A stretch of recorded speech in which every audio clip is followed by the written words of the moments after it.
Exam Practice. Test 3. Listening, Part 1.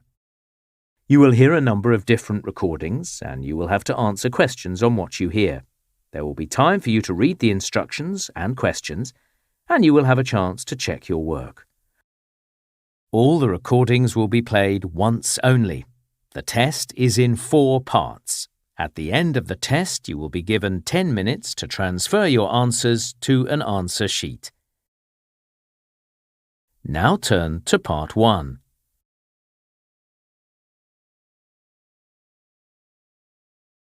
Part 1.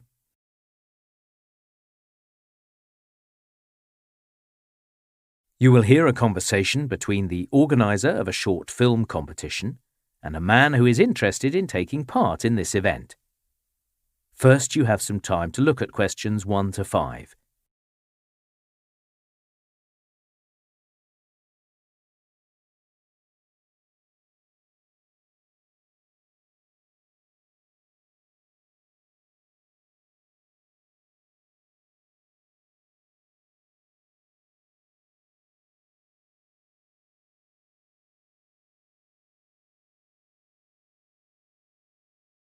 Now listen carefully and answer questions 1 to 5.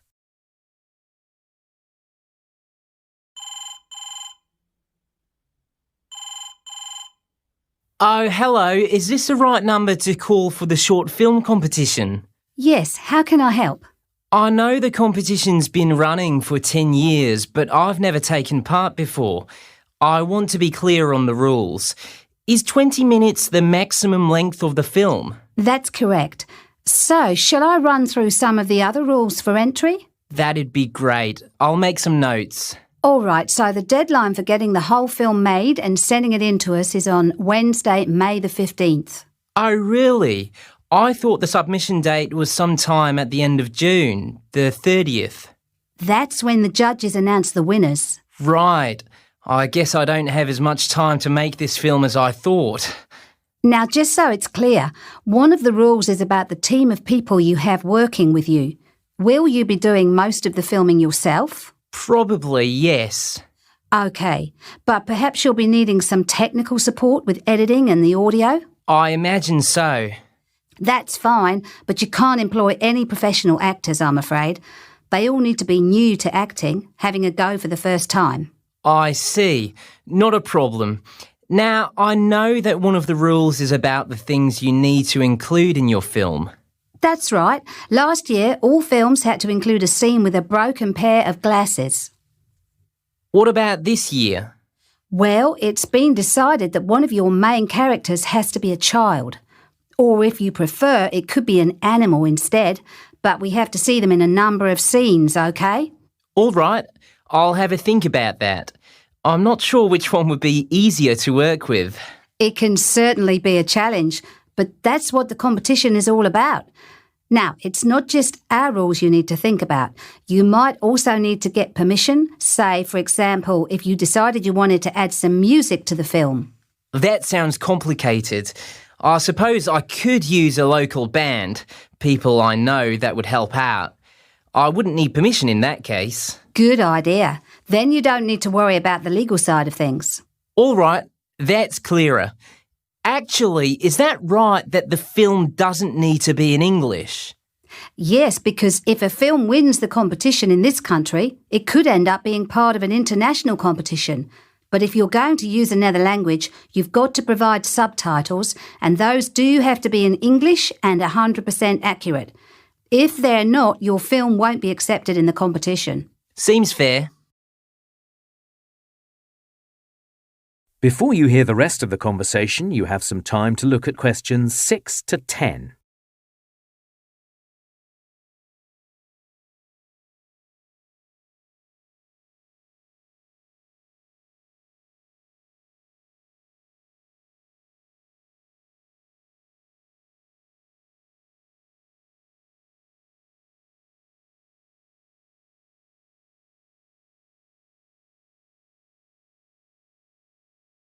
Now listen and answer questions 6 to 10.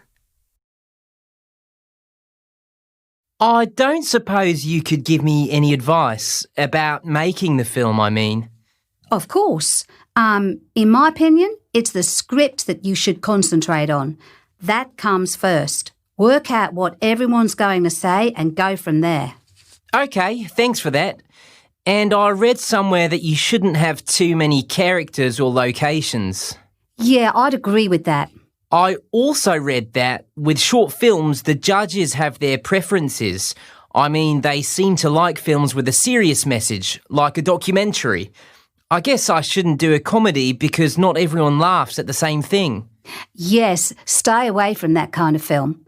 A story with a clear beginning, middle and end. That's what the judges look for. I was thinking I could look at some of the films from last year's competition, you know, to give me a better idea of what to do. Yes, you could certainly do that. If you go to our website, have a look at last year's winner. His name was Greg Hislop. How do you spell that last name?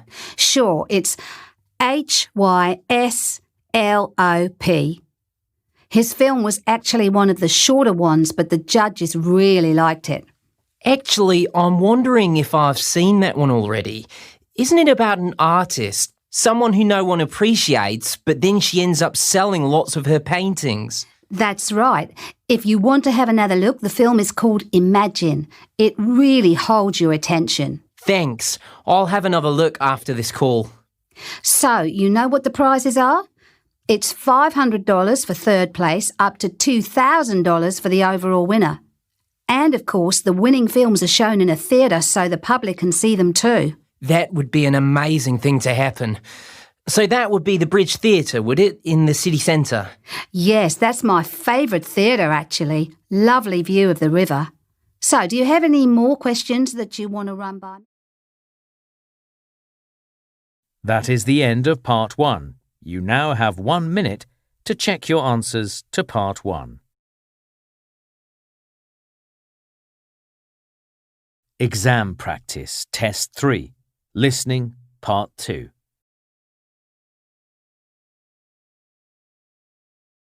You will hear a man talking to a group of volunteers who are involved in conservation work in an area called Eskdale Wood. First, you have some time to look at questions 11 to 14.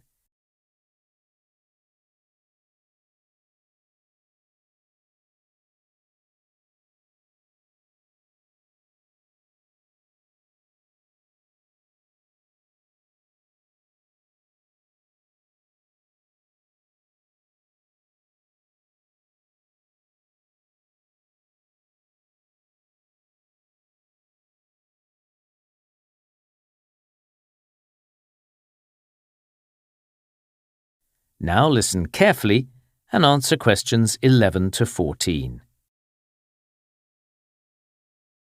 Hello, everyone. Thanks for volunteering to help with our conservation work in Eskdale Wood next weekend. A big group like this means we can really achieve a lot. Let's start with the tasks we need to get done. I'm happy to say that since the last clean-up of the wood, the litter hasn't returned, so that's one job we can forget about. But because of the recent storm, there's been damage to some older trees. A few big branches have come down and they're blocking the paths. We need volunteers to pull them off and pile them up somewhere else so they're not in the way. While you're working, have a look at the bird boxes we placed in the wood last summer. We're sure that most of them have been used, so that was a job worth doing. The storm has also blown down the fences on the north side of the wood, so we'll need you to give a hand with repairs. There'll be someone there to supervise, so you'll get that job done quite quickly. What do you need to bring with you? Gloves are essential.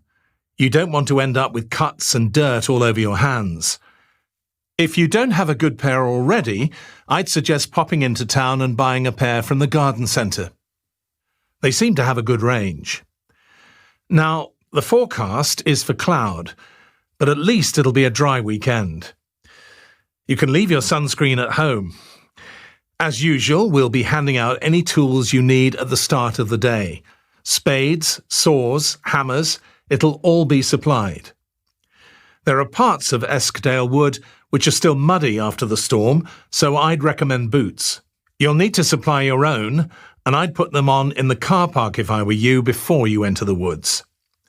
And thanks to some funding from the local residents committee, we've got a bit of money for snacks, so I'll be bringing some sandwiches with me for everyone. Before you hear the rest of the talk, you have some time to look at questions 15 to 20.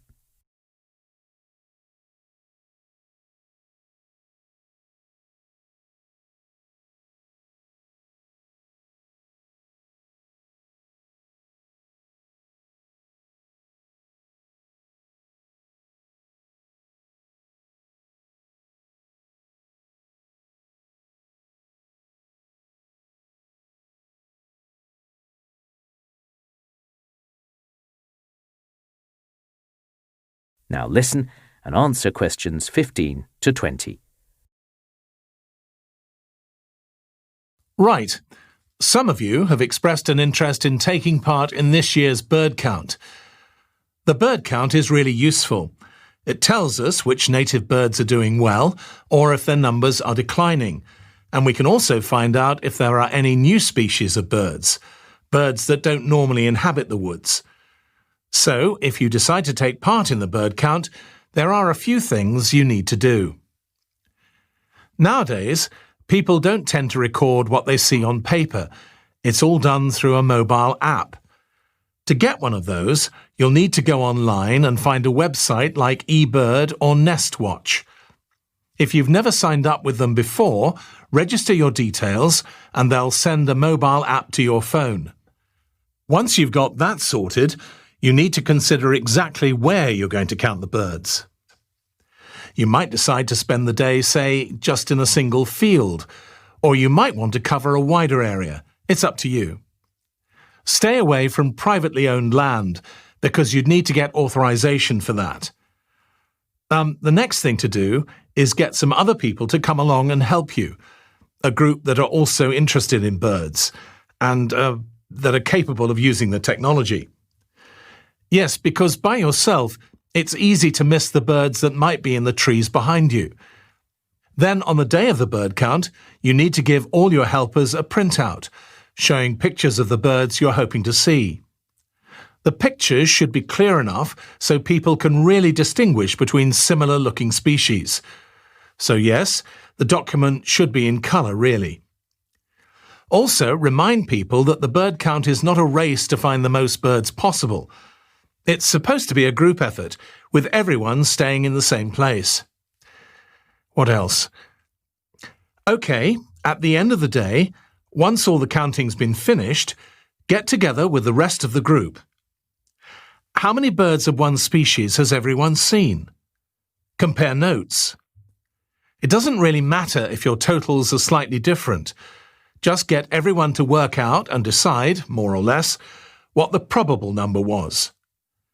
Finally, when you're ready to submit all the data you've collected, have a look at the pictures you've taken. Choose the best one. You want a sharp image of a single bird rather than an image of a whole lot of birds in the distance. Upload it with your data, and you never know, you might get a prize if yours is the best shot. All right, let's move on to the data. That is the end of Part 2. You now have half a minute to check your answers to Part 2. Exam Practice, Test 3, Listening, Part 3.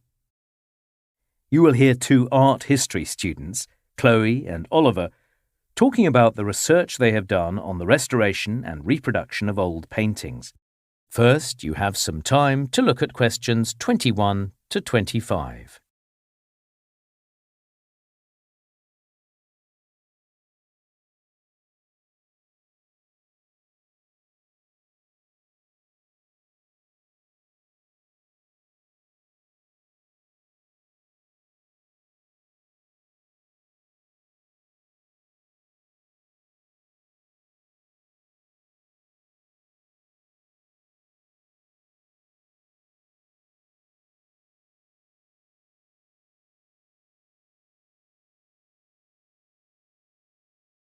Now listen carefully and answer questions 21 to 25.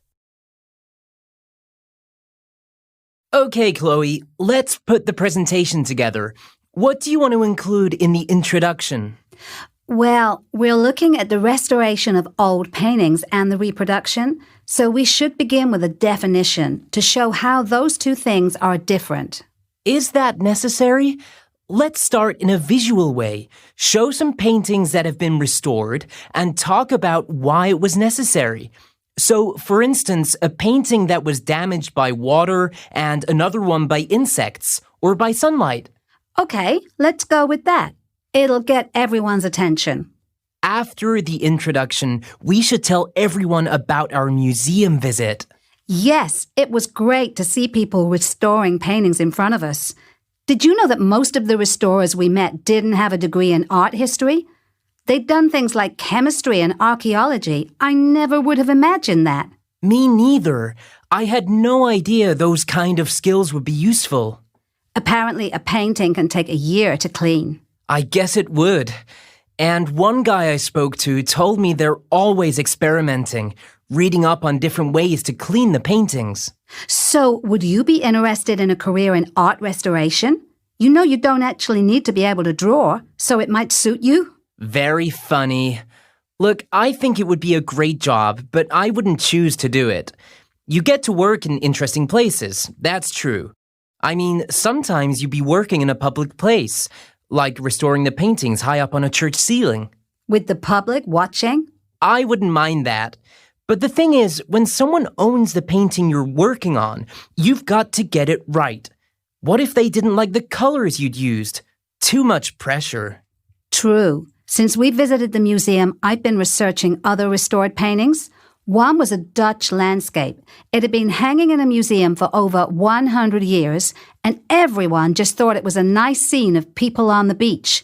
And then a restorer started cleaning it and discovered someone had painted over a whale. A whale? Yes, the original artist had painted a whale on the beach, and later, I suppose the painting was bought by someone who thought the whale ruined a pretty scene, and they paid another artist to cover it up.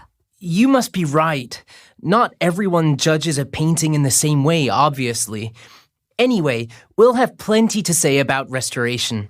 What about digital reproduction? Yeah, digital technology is having quite an impact on the art world. We can now reproduce famous paintings, and you can see something that looks just like the original. I guess the difference between a digital reproduction and a fake painting is no one's pretending it was painted by the original artist. And what I like about digital reproduction is you could potentially make lots of copies so a wider audience can see them. Maybe. I'd rather look at the real painting. Before you hear the rest of the talk, you have some time to look at questions 26 to 30.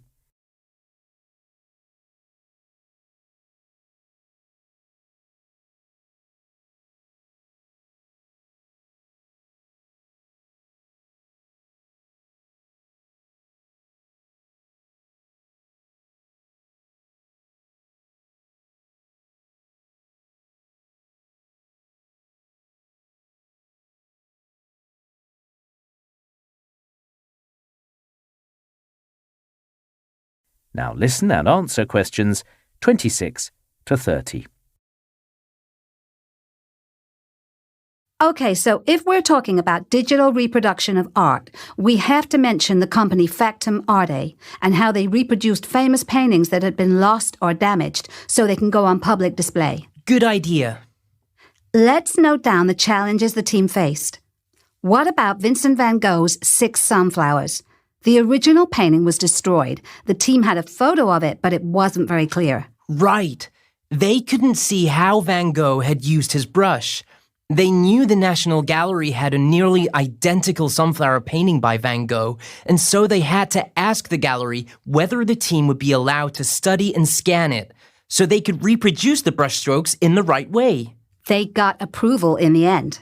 What about the concert? The original was stolen, right? The team had a photo they could use, but the problem was it was a photo of the concert after someone had tried to touch it up with fresh paint. And they'd done a terrible job, hadn't they? Yes, but the team were happy with the reproduction in the end. We should mention the portrait of Sir Winston Churchill. Churchill hated that portrait, so his wife burnt it and nothing was left. So, the Factum Arty team had to search for the pencil sketches the artist had also made of Churchill as part of his preparation. Right. For me, I was most interested in The Water Lilies. By Claude Monet? In that case, the painting wasn't lost, but the top layer of paint had turned completely black because of smoke from a fire. The team had to work out what the colors beneath that layer had been. And then there was Marto, a painting by Tamara de Lempicka. No one knows for sure what happened to the original. At least the team had a black and white photo they could work from. But they needed to know what colors Lempicka would have used. And most of her other paintings are held in private collections. Because of that, they couldn't go and see them. That's a shame, because her work would have been... That is the end of Part 3. You now have half a minute to check your answers to Part 3.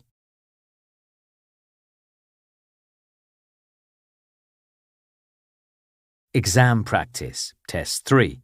Listening, Part 4.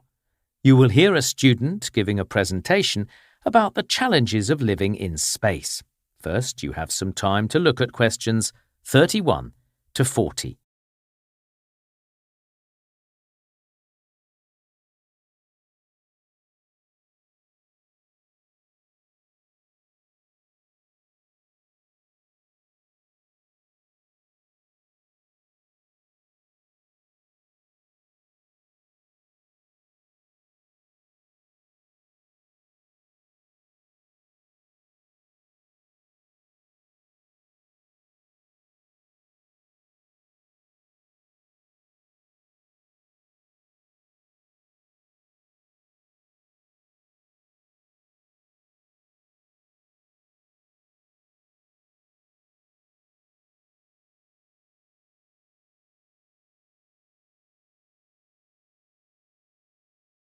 Now listen carefully and answer questions 31 to 40. Hello everyone. So I'd like to tell you about some of the challenges of living in space. We'll start with the International Space Station, or ISS as it's often called. The ISS has been in space, in orbit around the Earth, since 1998.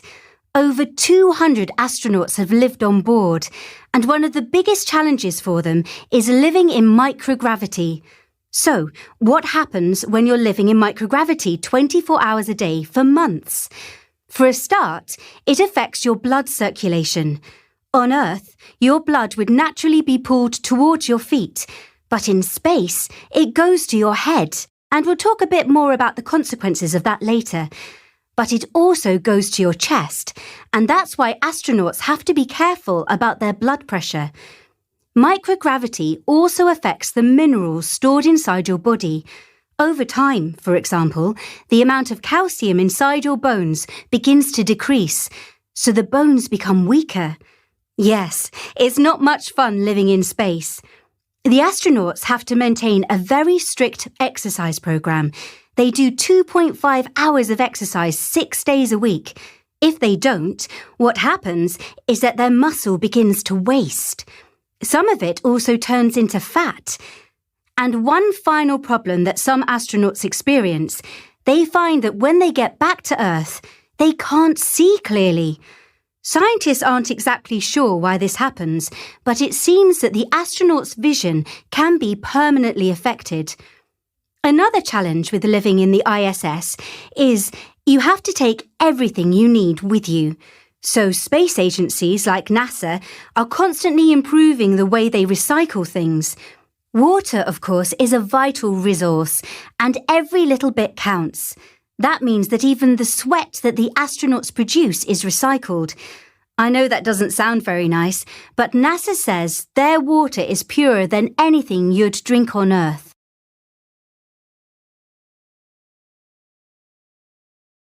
So, what's next?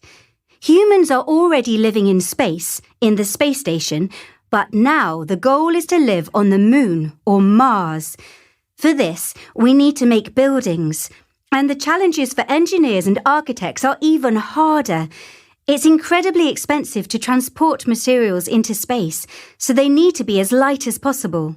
The alternative is to use materials which already exist on the Moon or Mars, and this does seem to be the sensible way forward. So to make buildings on the Moon, for example, we could use rock, and the Moon also has plenty of useful minerals. These can be made into metal, into brick, and some engineers are also suggesting they could produce paint. So it seems everything we need for a basic building might already be on the Moon. Actually, there's one thing that NASA hasn't managed yet, and that's to increase the size of the windows on the ISS. They're very small, and if people were going to live in buildings on the Moon, this is something NASA still has to work on. So, even if we managed to create a network of buildings for people to live in on the Moon or Mars and grow food and be self-sufficient, they would still need mental stimulation and opportunities to relax and stay in touch with what was happening back on Earth. Virtual reality could be the answer. Imagine you're living on the Moon, but you could use virtual reality to walk around a museum and see all the exhibits. That would be incredible. And by using virtual reality, you could continue your education by, say, studying for a qualification that might be useful in your current environment or once you're back on Earth. Now, Mars is a different thing. That is the end of Part 4. You now have 1 minute to check your answers to Part 4.